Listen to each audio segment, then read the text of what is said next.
If I defend myself, I am attacked.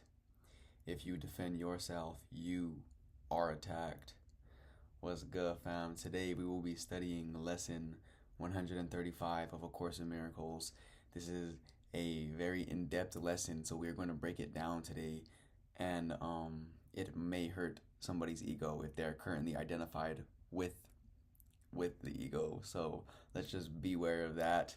I know that I I needed this lesson today.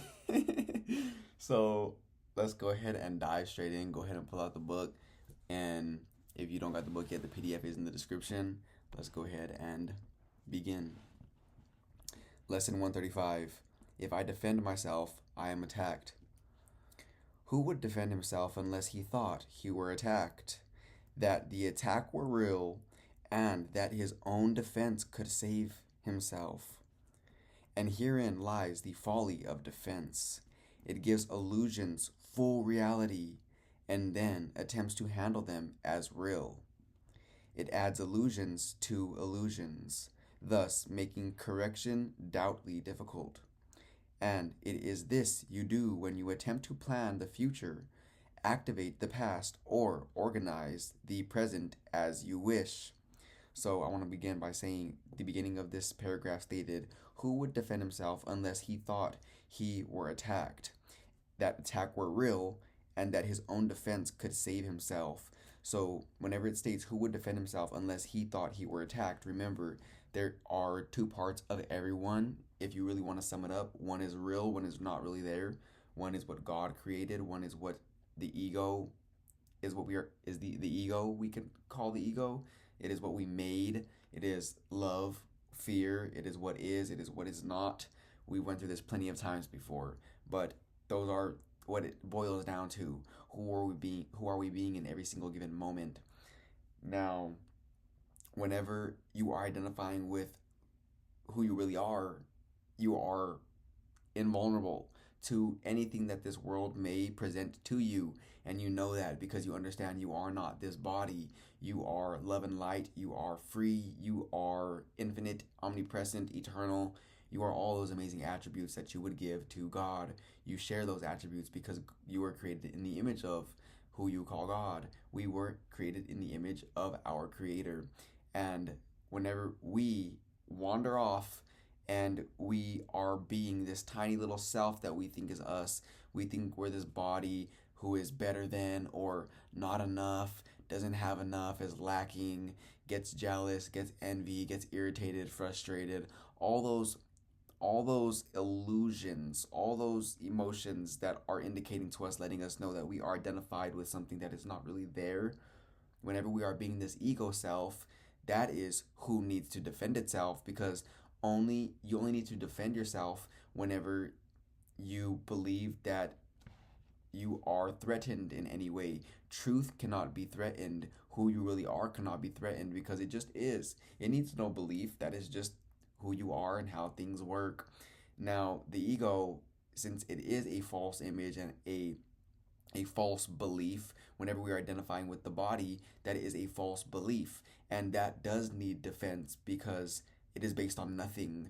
Therefore, it needs to continue to defend itself and justify why it thinks it is, why it thinks it exists, because it knows that if it were to give up all of its defenses, it would return and poof into the nothingness from which it came. So who would defend himself unless he thought he were attacked? The body, the ego. Now, that attack were real, illusions are not real. It's contradictory in terms. The ego sees illusions as real. Who we really are sees illusions not at all, because we understand all there is love, and whatever is not love is not really there. Now, because you believe that you have to defend yourself against whatever it is you feel like you have to defend yourself against, that is where you believe falsely. That's the first false premise. We believe we have to defend ourselves against this thing over here, and because we are defending ourselves, it must be real, which is the first false premise. Now, let's go ahead and continue. But that was a very powerful way for this lesson to open up. You operate from the belief you must protect yourself from what is happening because it must contain what threatens you. A sense of threat is an acknowledgement of an inherent weakness, a belief that there is danger which has power to call on you to make appropriate defense. One more time. A sense of threat is an acknowledgement of an inherent weakness. Now, me and you, being as God created us, have no weaknesses whatsoever. No weaknesses whatsoever. There is no sense of lack in what God created. No lack, no not enoughness, no none of that. Perfection beyond what words can convey. Now, a sense of threat is an acknowledgement of an inherent weakness.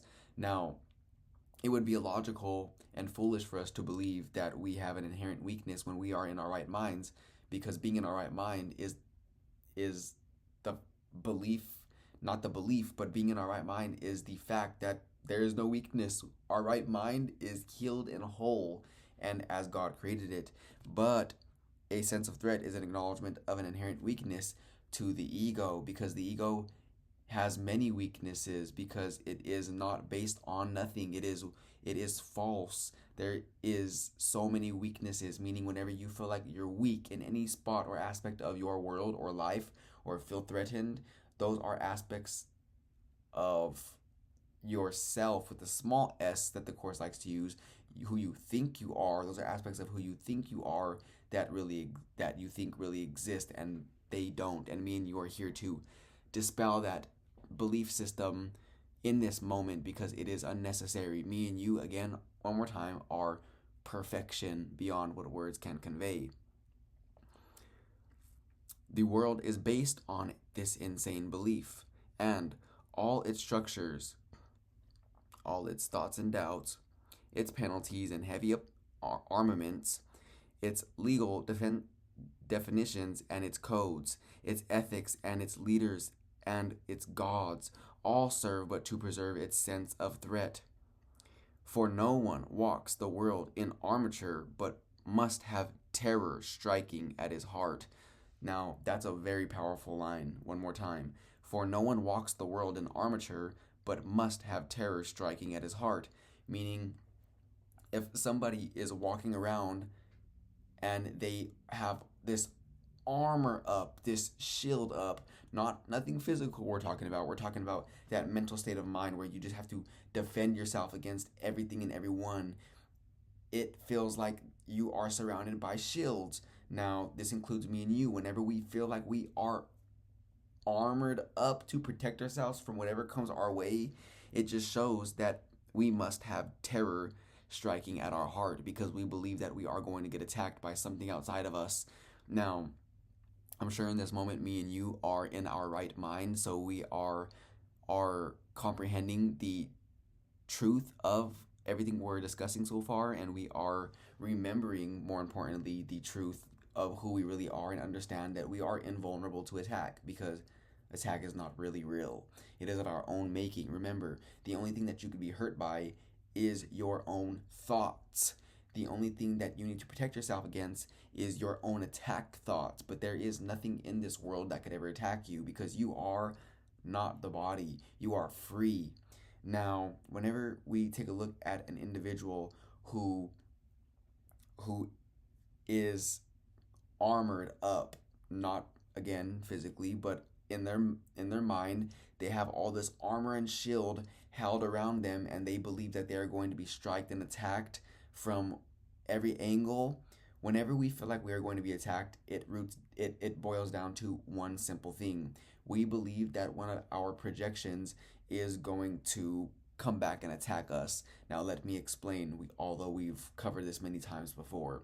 So let's just say there is who you are, which is love and light. You are perfection. Now, you fall asleep to that fact, and you make this tiny little self-image that you believe you are while in the dream. And this is who we've been calling the ego. Now, the ego identifies with the body, and whenever you identify with the ego, you think you are this body.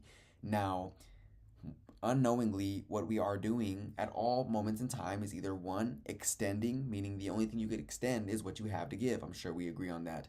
Now, the other option that we have is to project, Whenever you project something, you are seeing an image of it, but you really don't have nothing there to begin with. It's all a belief. You can't extend what is not really there, such as fear, worry, doubt, jealousy, etc.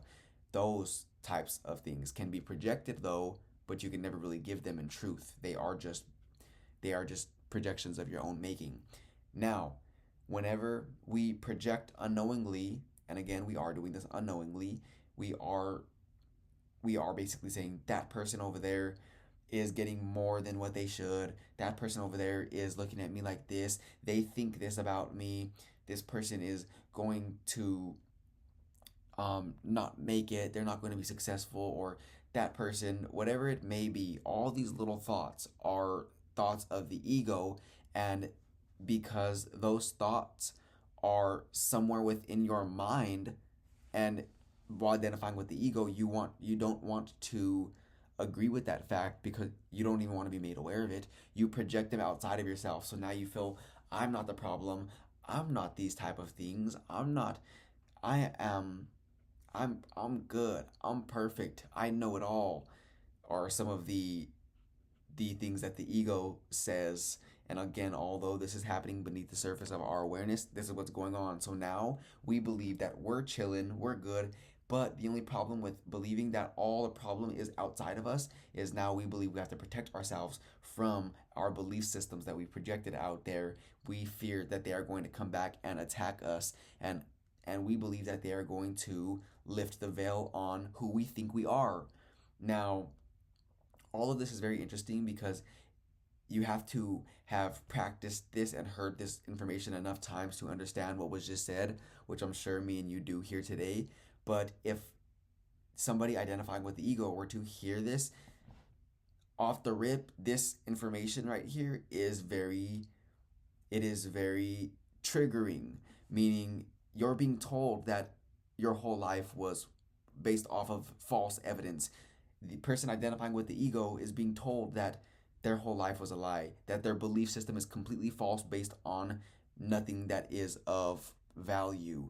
And that could be triggering because you think that you are the ego. But whenever you transcend that for a little bit and have a little glimpse of enlightenment and return to the knowingness and awareness of who you really are, then everything that we've discussed is seen as perfectly logical and common sense, because now we understand the psychology behind how we've been thinking our whole lives, not only us but the entire world. So one more time before we continue, it states right here, for no one walks around the world in armature but must have terror striking at his heart, meaning whenever you feel like you have to protect yourself or defend yourself against something, you only do that because you feel like you're being attacked. And the only reason why you could feel like you're being attacked is because you have attacked yourself first. You cannot be attacked by nothing. You are literally invulnerable. The only thing you could be attacked by is your own attack thoughts. And then you're going to perceive them outside of you. And then you're going to believe like that body's going to attack me. This corporation's going to attack me and sue me. Or this thing outside of me is going to happen. And all of those are really of your own making. But because you are focusing and flowing so much of your energy, i.e. your thoughts and your frequency and attention and awareness towards that outcome that you would not prefer because you believe that it's going to come about. Remember, all thought creates form on some level, meaning if you are focused on what you don't want to come about, it is going to come about, plain and simple. Defense is frightening. It stems from fear, increasing fear as each defense is made. You think it offers safety, yet it speaks of fear made real and terror justified. Is it not strange you do not pause to ask, as you elaborate your plans and make your armor thicker and your locks more tight, what you defend and how and against what? This is funny because basically we never ask ourselves, what are we defending? Now, if you really give that some thought, obviously you are defending the body. But if you give that some thought, you will come to the realization that I am not this body. So why am I defending this thing as if it is who I am? It takes a lot of pressure off you, right? It takes a lot of the armor, the locks you place on yourself, it sets you free whenever you know that you are not this body, because now you know that you are as free as your imagination, and imagination is a powerful thing because you can imagine that you are imprisoned, and therefore you are basically imprisoned, because imagining something is just as powerful as it actually occurring. Now, although me and you are here in our right minds and we're discussing this information, at the beginning of this video, I mentioned that I could have used this lesson today. And I say that because from time to time, if we are not anchored in this state of mind, it is going to be easy for whatever it is out there in the world that we have emotional charge to trigger us, and therefore cause us to go back to bed, if you will, to cause us to be identifying with the body again.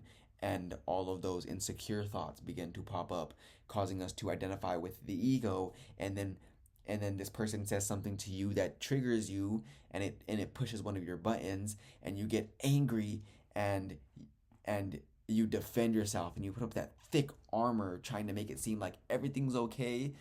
Now, that's a little bit of what happened with me today. And being very honest, from my right state of mind, I'm looking at that situation for what it really was. And first of all, it was unnecessary. But second of all, I do want to mention that whatever occurred today in that experience that I encountered was a blessing. It was a gift. It was a beautiful gift because it showed me what parts of myself that I still view as separate from the rest, separate from my source. I took that lesson in that moment, and I was aware. I said, okay, regardless of what may be occurring outside of me right now, and it may appear like it's happening outside of me, I know for a fact that this is all me. It's all of my doing, because that body over there who is presenting this situation is just dust. That is not really who they are, and I can't see them for who they really are right now, because I can't see myself for who I really am, because I'm identifying with this body. Therefore, I think that body over there that I perceive to be attacking me is a body. But I I took accountability in that moment. Although I wasn't able to transcend that ego mind at that moment in time. I was still identifying with whatever just occurred, but I made it apparent to myself that this is me. This is my doing. This is something that I need to heal. And then in that moment, I went about forgiving every individual involved. I forgave myself, the situation involved, and I allowed some time to pass. I preoccupied my mind with other more pleasant things to think about. And now, here with you in this moment, discussing that situation, it is powerful to look at that situation that occurred from a bird's eye view, from above the battleground, and see exactly what happened in that moment. And now it has it has less charge than it did before, little to no more charge than it did before, because I I did the work in that moment whenever it occurred. Remember, the universe operates in a way that everyone's enlightenment is its main priority, meaning everything that presents itself to you and you see as an adversity or contrast or whatever it may be, a problem, all of those all of those are all of those hold a seed to a greater benefit. Meaning, if we were to look at them for what it really was, it's a blessing, because it shows you what you need to work on. It shows you what you still are anchored to, what you are still attached to, whether it's a self-image, whether it's how you want other people to view you, whether it is material things in this world, whether it's an individual. It shows you what you are still attached to, and what you still need, where you are needy. It shows you where you are still not free. And to the ego, if you have no clue about any of the stuff that we're discussing right now, you are going to get angry and react in whatever way that you do, and you are not going to learn your lesson, and it is going to continue to show up in different faces and different places, and you are never going to learn your lesson. You are never going to transcend that. You are going to continue to put a band-aid over that wound, and you're not really healing the source of that wound, which is your mind. So you're just kind of temporarily fixing the effect, but that's just temporary. Now, we're going to continue, but I hope that everything that was just said just now made sense. And I hope that right now, while we are looking at our life from this bird's eye view, we can go ahead and look at exactly what it is that we know triggers us from time to time and do our work right now while we are in this state of enlightenment to blowing out that energy, so whenever it does occur, it will have not as much as an effect on you than it would if you didn't do the internal work. One more thing that I do want to say that I have came to know as true recently is that dreams, whenever you wake up from a dream, let's just in this world anyways, let's just say you are sleeping on your bed and you are dreaming, okay? Whenever you have a nightmare and you wake up and you remember little portions of that nightmare that you had, did you know that that is some of the most bestest information for you to have? Because remember, me and you are not this body, meaning although you were sleeping in your bed and you had that nightmare and you wake up and you say, oh, it's okay, it was just a dream. My body wasn't there, so it's meaningless, or whatever it is that you think about the dream. It is actually very insightful, because now that you understand that you are not this body and you understand that you are wherever your thoughts go, you understand that it is your dream. It is your interpretations of the world you see in waking life. You see familiar people in your dream from your perspective, from your perception. It is you. Your dream is letting you know something about you. Now, I'm going to get a little more in depth in that, but one thing I do want to say is that I see a lot of individuals making the mistake of looking up and trying to ask someone outside of themselves or look for the answer from a source outside of themselves, interpreting their dreams. Meaning, if I see this certain symbol in a dream, what does it mean? And that is a very not beneficial and not smart way to go about things, because someone could tell you what this symbol means in a dream, but that is just a basic construct. That is not your interpretation. Your dreams are very specific to you, meaning the information that occurs in your dream is letting you know that you have to kind of identify what that thing means in your world from your perception. Because if you look up from whatever source, what does this symbol mean in a dream, you are going to read what that symbol means from that source outside of yourself, and then you are going to believe that that is what that meant in your dream, and then you are going to cap yourself on understanding the deeper meaning behind why that showed up in your dream in the first place. Now, let's go ahead and get back before we continue to the lesson. Is whenever you do have these nightmares, for example, do your best to, before you get up and go do whatever it is in your day, just stay there for a little bit in silence and kind of identify and do your best to remember what figures were in your dream, like what individuals do you know, what people, what occurred that triggered you in your dream. Because here's the cool part, you know how something outside of yourself while in your waking life can trigger you, like someone saying something or not saying something and it triggers you. Same thing in your dreams. You get triggered in your dream. The fact that you had a nightmare and you had those disturbing, upsetting emotions in your dream, remember, you are where your thoughts go, meaning although your body didn't go in your dream, you were still there, meaning because you got triggered on a different level of consciousness, if you will, if you got triggered while you were in your dream, it is showing you that if that situation were to occur while you were awake, active in your body, you would have got triggered still, meaning the best thing that I have found to be of such benefit and advantage to me is using the triggers that I have in my dreams and looking at them as something that I still need to forgive, and I could do my forgiveness in that moment and blow out that charge and release all my attachment to that trigger, so that way whenever it does happen in my waking life, it can't affect me. And basically that's like a cheat code, because now you're solving all your so-called problems in the comfort of your bed than actually having to deal with them in the so-called real world. Now, I think that that's a great piece of information for us to keep in mind, and me and you will know that we are masters whenever we have no more nightmares. Because remember, the the the more enlightened you are and you have little to no more triggers, your dreams are going to reflect that, because you are still where your thoughts go. You are still you in your dreams. You are still that aspect of love and light that is eternal in your dreams. And whenever you have no nightmares no more, and your waking life is beautiful, and your internal world is beautiful, then your external world will reflect that, and so will your dreams reflect that.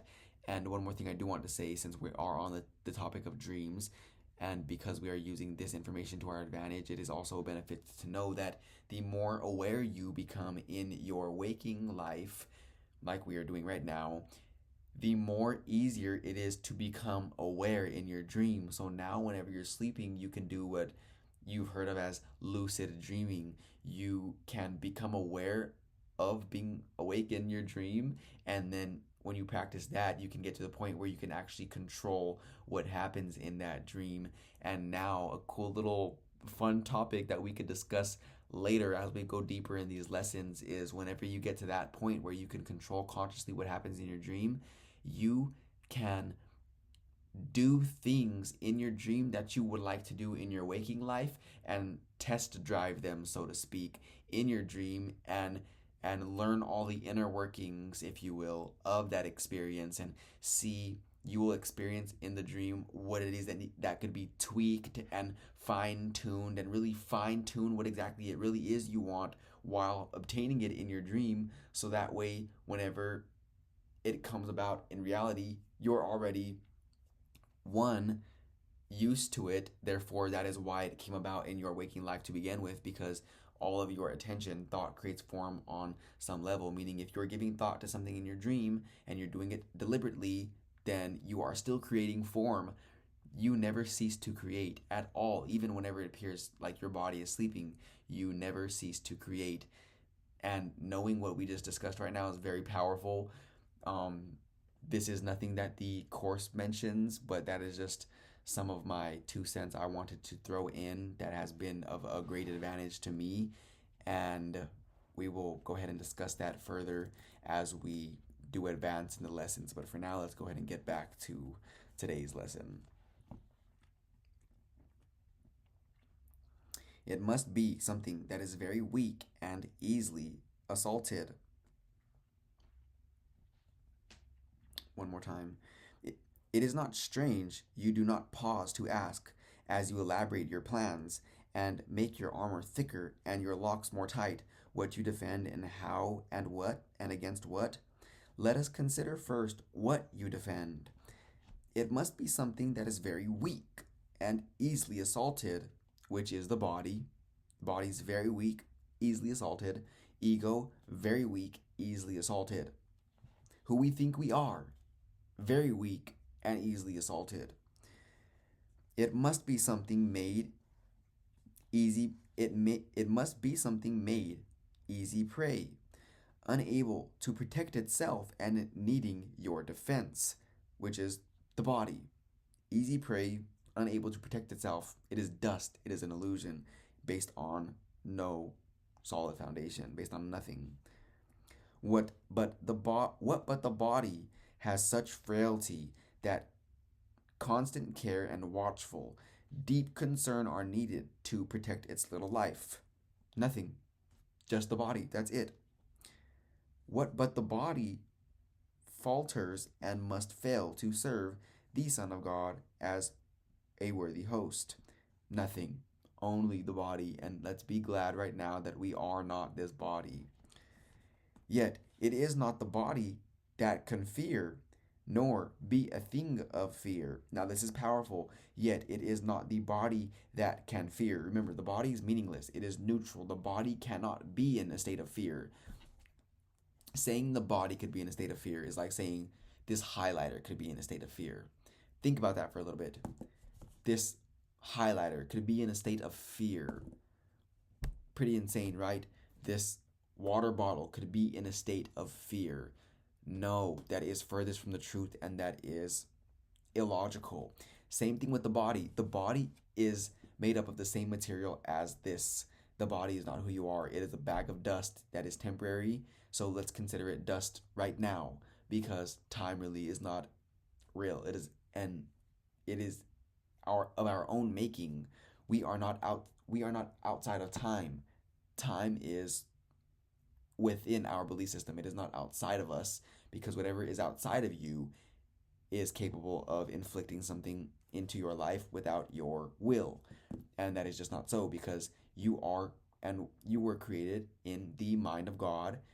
God, source, whatever you would like to call it, is all that is, and everything exists within that, and nothing exists other than that, and nothing exists outside of that. You are an idea in the mind of God, and all of your ideas are within that mind of God, and that includes everything that you believe is within your construct and beliefs. Nothing exists outside of you that could attack you, meaning you made something that exists within your mind, and then now you're using whatever is within you to attack you, like you're outside of it and it's outside of you, separate and apart, which is pretty crazy how we got this far, but we are here undoing all that unnecessariness. Now, remember, the body cannot fear. It is as much of nothingness as this highlighter is. The mind is what can fear, though, and the mind is who you really are, because the mind is everywhere. There is only one mind, and we are all sharing that one mind. We are not separate. We are not these bodies. Yet it is not the body that can fear, nor be a thing of fear. It has no needs but those to which you assign to it. It needs no complicated structures of defense, no health-inducing medicine, no care and no concern at all.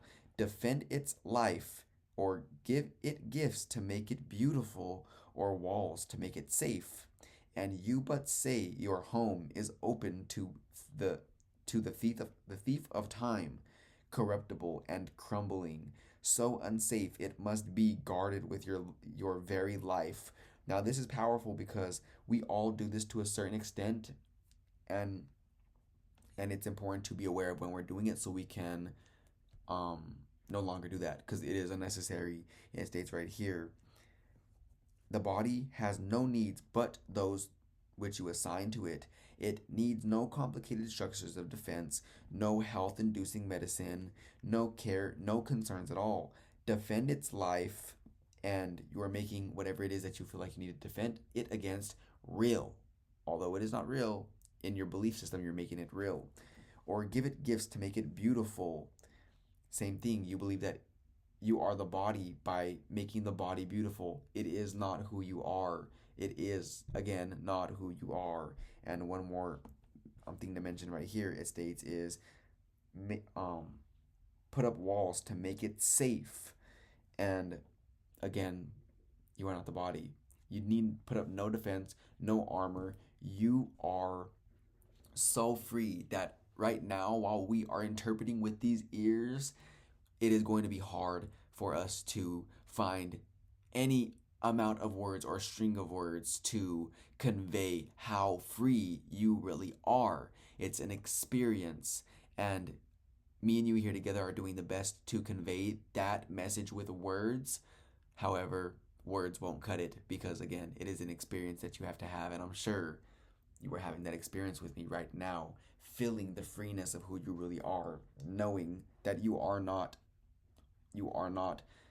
at the effect of anything. You are invulnerable. You are the most powerful thing in this universe. So powerful that you could believe you could give your power away. And so powerful that because you believe you gave that power away, you believe that something outside of you has power over you. That's how powerful you are. Be careful with how you use that power, because up until now, I'm sure if we take a look at the world, me and you have also been miscreating unnecessarily, using all that power in ways to frighten ourselves unnecessarily, and manifest a whole bunch of experiences that did not need to come about. and we can begin from here and now. Start from here and now, because now is the only time there is. Now is the only time there is.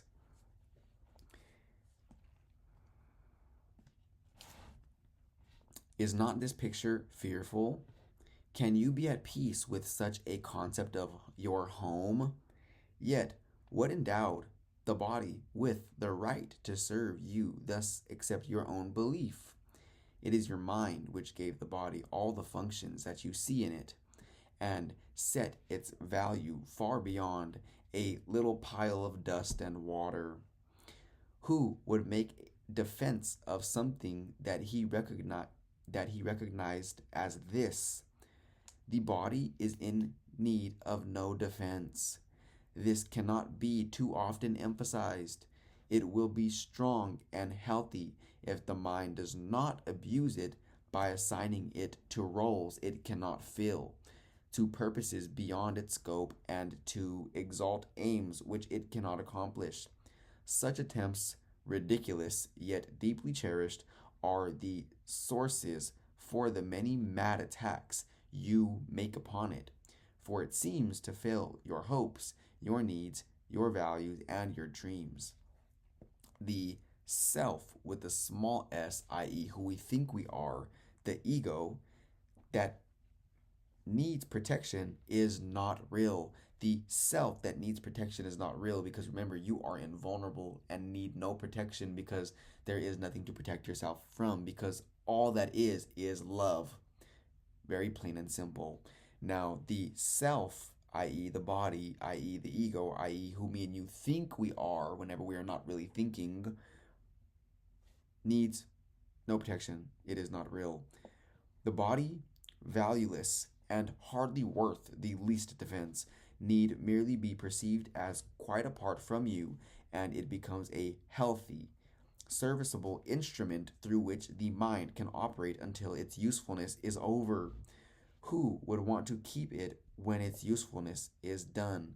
Now, in the course, in the actual text, it discusses at length the fact that our body is a learning device. Me and you are here to learn in these bodies, and once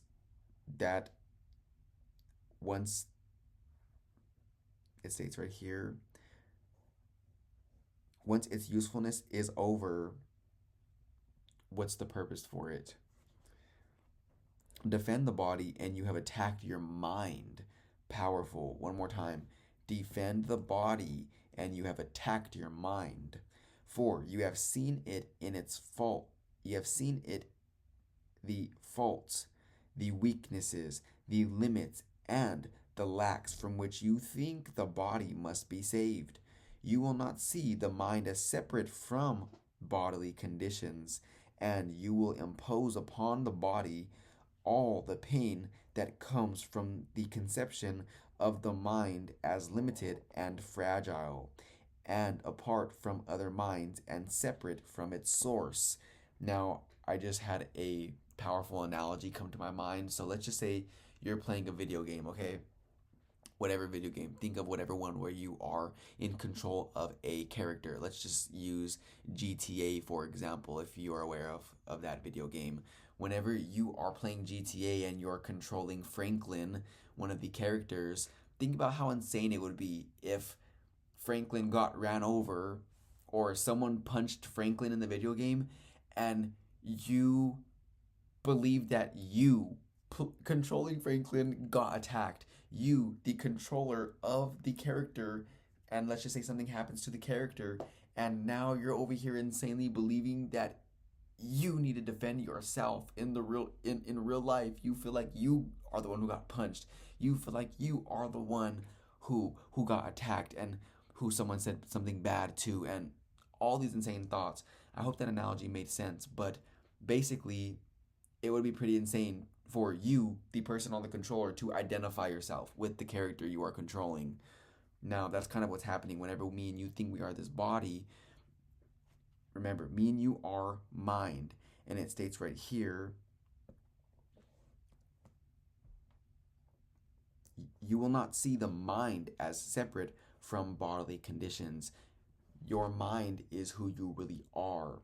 And whenever you identify with the body, you are basically making the two one. You are making the body real. It is not real. It is an idea. It is again dust. It is of your own making.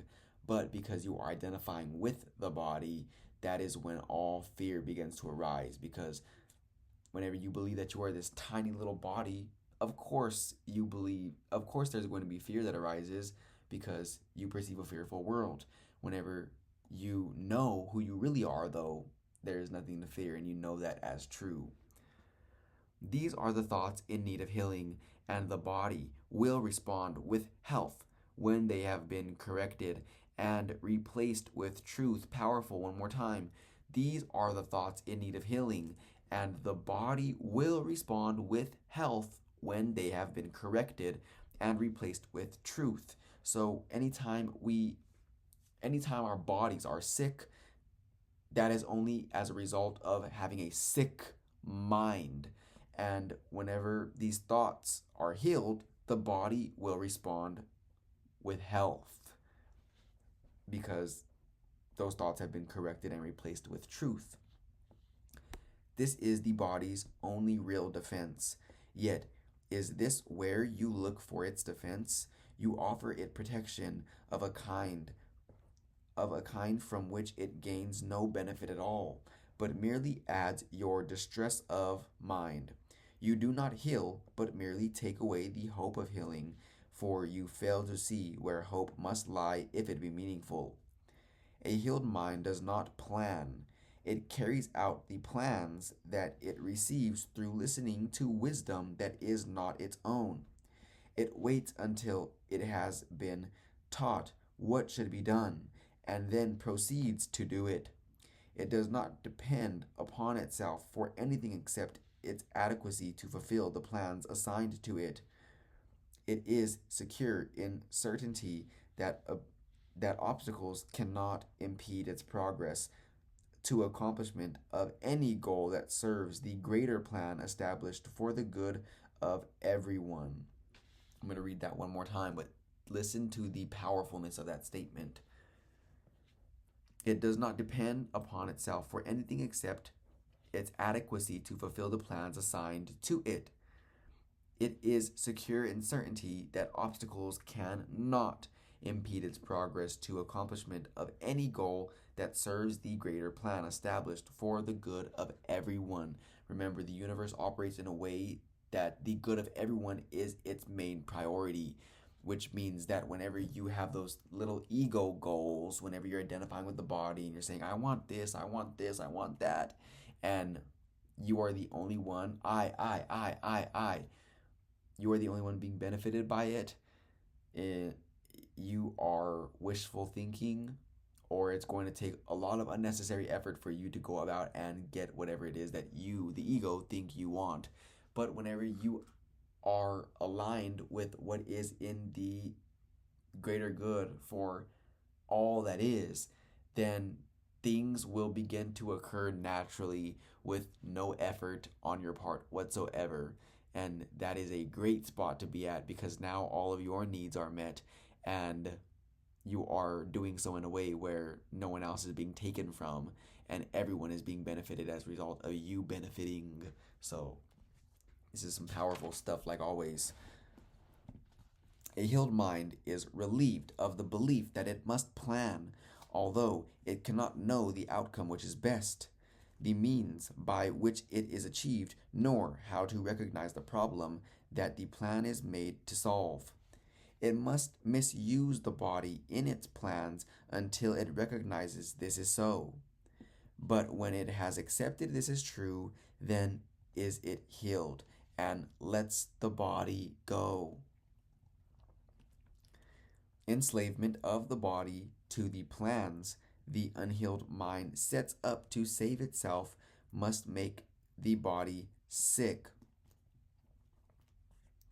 One more time, because that's powerful and worthy of being highlighted.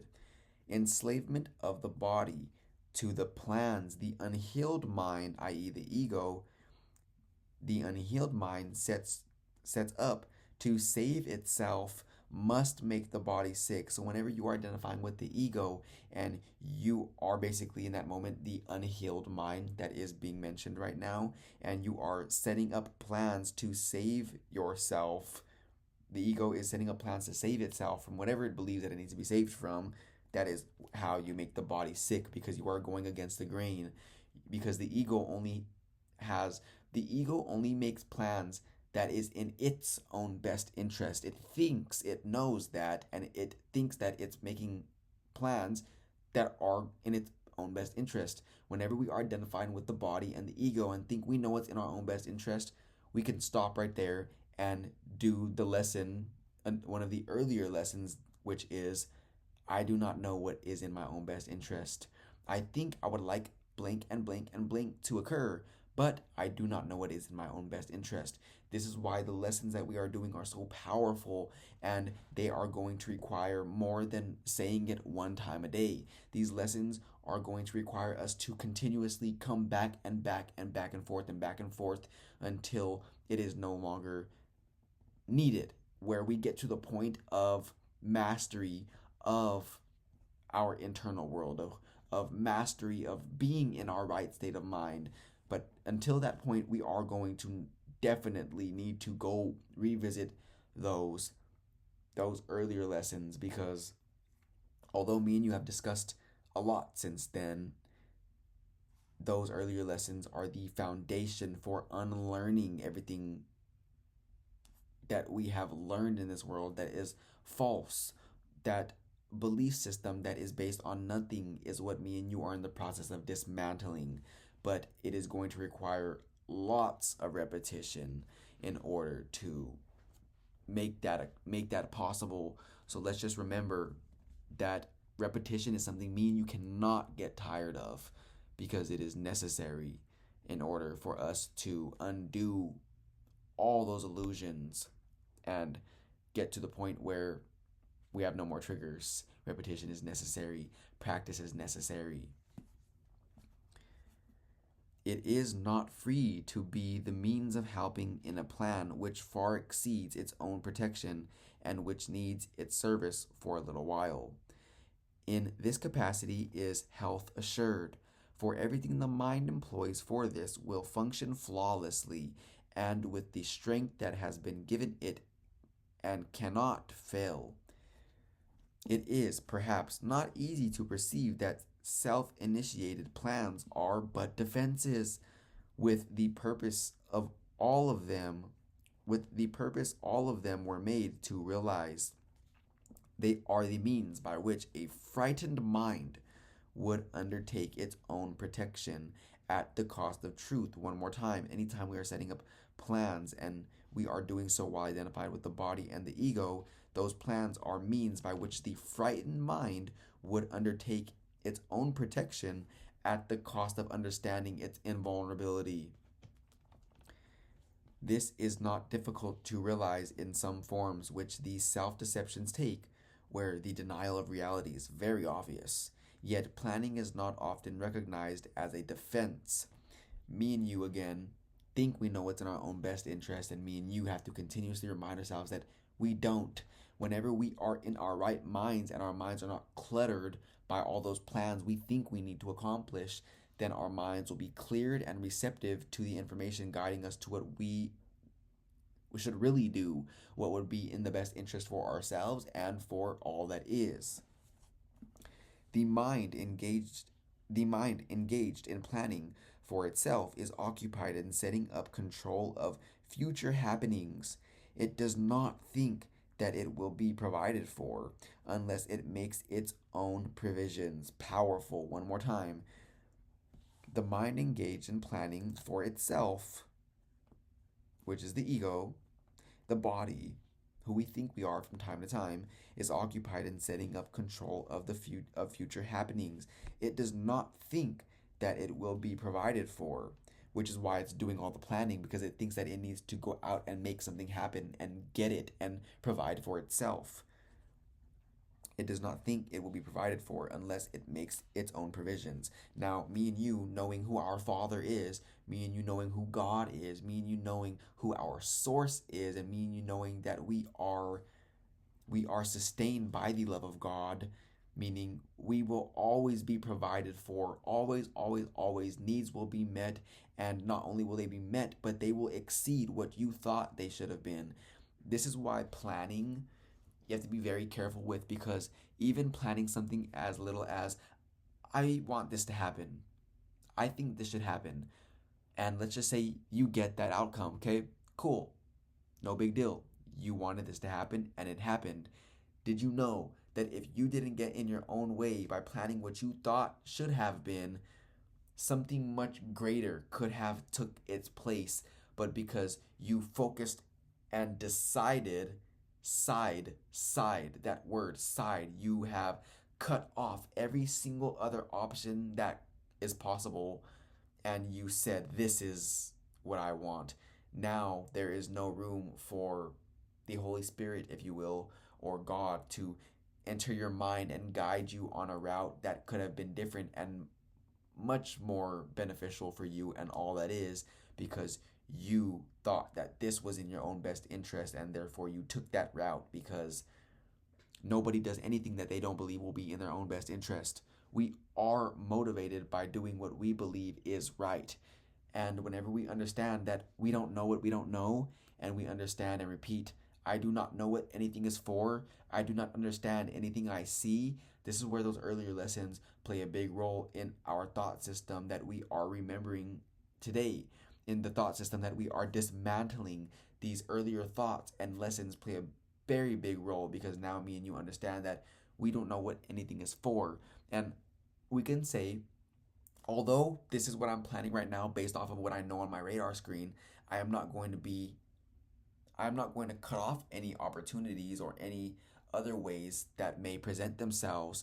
I'm going to be open to your guidance, God. I'm going to be open to your communication, Holy Spirit, and guide me to where you believe would be the best outcome for myself and for all that is.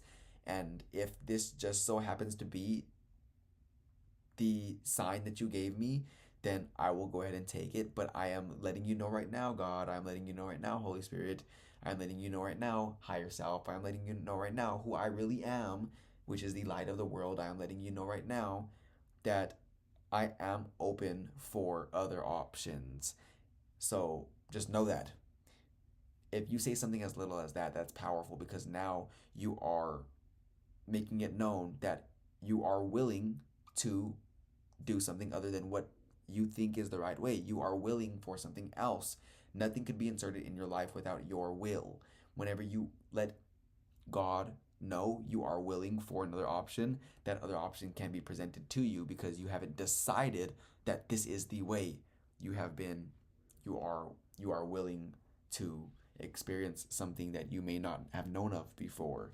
And you couldn't have experienced that other option if you have decided and made that the only option possible.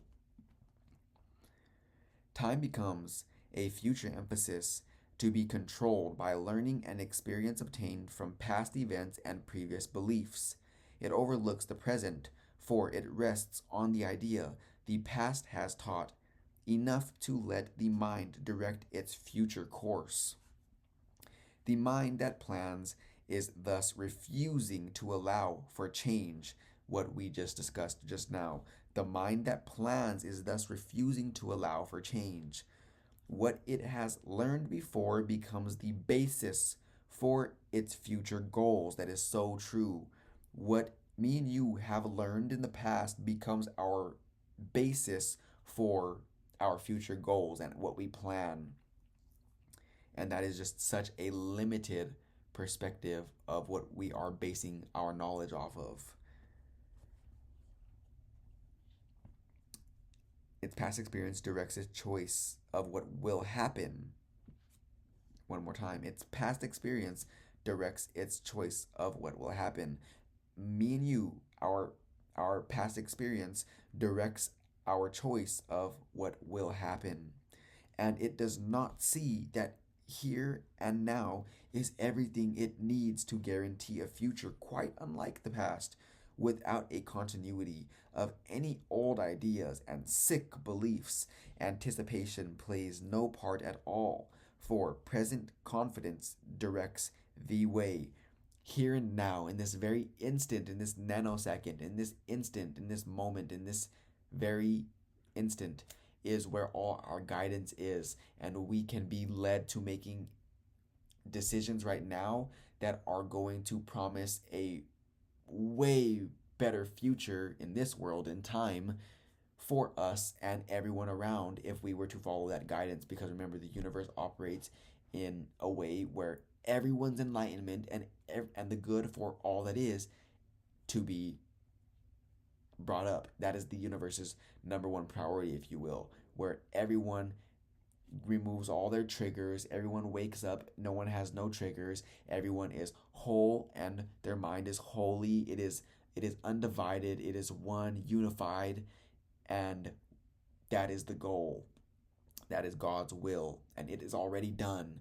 And me and you are here understanding that it is already done, and we are flowing in the direction of that doneness. We are flowing in the direction of truth, simply what is.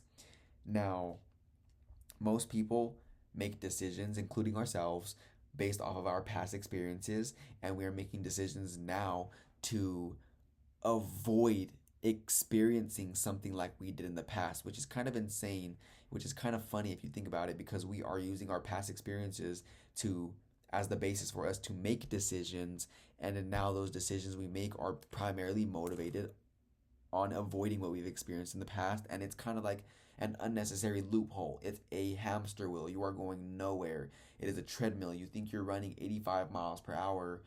Um, crazy amount of mileage. But let's just say you think you're going that fast and you think you're getting somewhere when really you're just on a treadmill going nowhere. That's kind of what it's like to be in the world of illusion. It's thinking that you're doing something of value and nothing's really occurring. You are trapped in the world of illusion. Whenever you are awake in this world, this is going to be a much better place and state of mind to base your decisions from, because you're in the present. Defenses are the plans you make. The defenses are the plans you undertake to make against the truth. Their aim is to select what you approve and disregard what you consider incompatible with your beliefs of your reality. Now let's keep in mind the ego. I'm gonna mention this from the ego standpoint. Defenses are the plans the ego undertakes to make against the truth. The ego's aim is to select what the ego approves and disregard what the ego considers is incompatible with its beliefs of its reality. Now remember, the ego is in direct opposition of truth. The ego is looking 180 degrees in the opposite direction, and all of its thought system is based off of nothing. Remember, there is only love, and the ego's thought system is based off of fear. Now, with the ego doing everything in its power to disregard what it considers to be incompatible with its beliefs of its reality, is going to keep us in that hamster wheel if we don't see the real world that lie beyond and transcend that ego. Kill the ego, if you will, which is really not accurate, because you can't kill what was never there to begin with, but you can transcend that belief system that is all of your making and be in the state of mind of outrageous joy forevermore. It's a beautiful place that me and you are here at today, and this takes practice, and me and you have done very great job at practicing this state of mind, because believe it or not, most individuals out there who believe they're the ego identifying with that body get glimpses of the state of mind that me and you have practiced so long. It is something that we feel on a basis more often than not. So we are doing something right. So I just wanted to give us a little pat on the back for making it this far and comprehending it to this degree that we have. And just know that we are going to continuously evolve in our understanding of truth, but right now is a very great spot for us to be.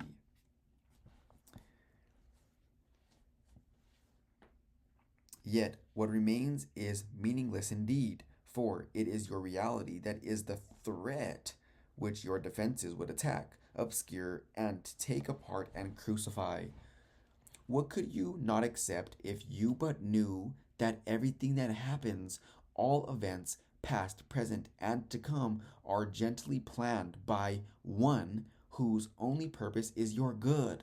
Perhaps you have misunderstood his plan, for he would never offer pain to you, but your defenses did not let you see his loving blessing shine in every step you ever took. While you made plans for death, he led you gently to eternal life. Your present trust in him is the defense that promises a future undisturbed, without a trace of sorrow, and with joy that constantly increases as this life becomes a holy instant, set in time, but heeding only immortality. Let no defenses but your present trust direct the future, and this life becomes a meaningful encounter with the truth that only your defenses would conceal. Without defenses, you become a light which heaven gratefully acknowledges to be its own, and it will lead you on its ways appointed for your happiness according to the ancient plan begun when time was born. Remember, time is just a belief, so I could only imagine how long time has been believed for in this world. Your followers will join their light with yours, and it will be increased until the world is lighted up with joy. And gladly will our brothers lay aside their cumbersome defenses, which availed them nothing and could only terrify. We will anticipate the time today with present confidence, for this is part of what was planned for us. We will be sure that everything we need is given us for our accomplishment of this today. We make no plans for how it will be done, but realize that our defenselessness is all that is required for the truth to dawn upon our minds with certainty. For 15 minutes twice today, we rest from sinless planning and from every thought that blocks the truth from entering our minds. Today, we will receive instead of plan, that we may give instead of organize. We may give instead of organize, and we are given truly, as we say. If I defend myself, I am attacked. But in defenselessness, I will be strong, and I will learn what my defenses hide. Nothing but that. If there are plans to make, you will be told of them. They may not be the plans you thought were needed, nor indeed the answers to the problems which you thought confronted you, but they are answers to another kind of question which remains unanswered, yet in need of answering until the answer comes to you at last. All your defenses have been aimed at not receiving what you will receive today, and in the light and joy of simple trust, you will but wonder why you ever thought that you must be defended from release. Heaven asks nothing. It is hell that makes extravagant demands for sacrifice. You give up nothing in these times today when, undefended, you present yourself to your Creator as you really are. He has remembered you. Today we will remember Him, for this is Easter time in your salvation, and you rise again from what was seeming death and hopelessness. Now is the light of hope reborn in you, for now you come without defense to learn the part for you within the plan of God. What little plans or magical beliefs can still have value when you have received your function from the voice of God Himself? Try not to shape this day as you believe would benefit you most, for you cannot conceive of all the happiness that comes to you without your planning. Learn today, and all the world will take this giant stride and celebrate your Easter time with you. Throughout the day, as foolish the little things appear to raise defensiveness in you and tempt you to engage in weaving plans, remind yourself this is the special day for learning and acknowledge it with this. This is my Easter time, and I would keep it holy. I will not defend myself because the Son of God needs no defense against the truth of his reality. Powerful, powerful lesson. This was definitely an extended lesson and worth every single moment of our time today. Now we are going to conclude right there and really begin to apply this lesson today. We are going to put it to use. And one more time, just to repeat before we end off today, if I defend myself, I am attacked. If you defend yourself, you are attacked. And if me and you defend ourselves, we are attacked. Let's keep that in mind. Now, until tomorrow, may we never be the same.